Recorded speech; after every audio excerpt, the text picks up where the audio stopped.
চট্টগ্রামের লোহাগাড়ায় পূর্ব কলা উজানে হামলা করে জোরপূর্বক জায়গা দখলের অভিযোগে সংবাদ সম্মেলন করেছে এক ভুক্তভোগী পরিবার। রবিবার উপজেলার একটি রেস্টুরেন্টের হল রুমে এ সংবাদ সম্মেলনের আয়োজন করা হয়। সংবাদ সম্মেলনে লিখিত বক্তব্য পাঠ করেন ভুক্তভোগী পরিবারের সদস্য হালিমা আক্তার। এ সময় তিনি অভিযোগ করে বলেন, গত গভীর রাতে এলাকার কিছু চিহ্নিত সন্ত্রাসী দেশীয় অস্ত্রশস্ত্র নিয়ে তাদের নিজস্ব খতিয়ানভুক্ত জায়গায় প্রবেশ করে নির্মাণাধীন সীমানার প্রাচীর ভেঙে লোহার রড কেটে নিয়ে যায়। একই সঙ্গে তারা জোরপূর্বক জায়গাটি দখল করে নেয়।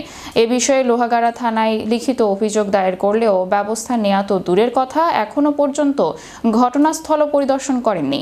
তিনি আরও বলেন, গত অভিযুক্তরা পুনরায় ওই জায়গায় ইট বসাতে গেলে তারা বাধা দেন। এ সময় অকথ্য ভাষায় গালিগালাজ করে দ্বিতীয় দফায় হামলা চালায় তারা।